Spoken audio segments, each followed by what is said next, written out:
Friends మొన్న శుక్రవారం మేము పన్నెండు విజయవాడ వెళ్ళాం. విజయవాడలో టైము 12 అవుతుంది. 12 గంటలకు చూడండి ఎంత బిజీగా ఉందో Vijayawada city.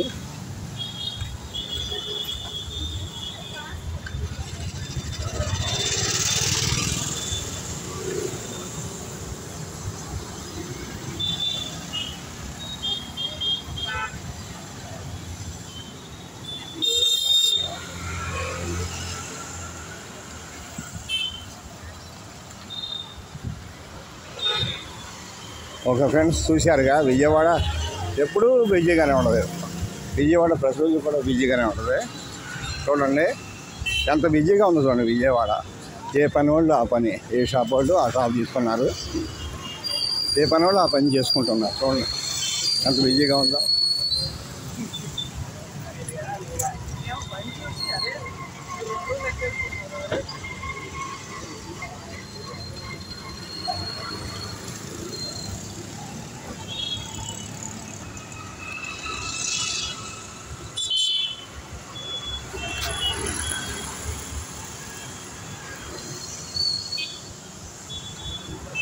Okay friends, bye. అందరూ బాగుండాలని కోరుకుంటున్నాం. మీ అందరికి కూడా శ్రీరామ రక్ష. బాయ్.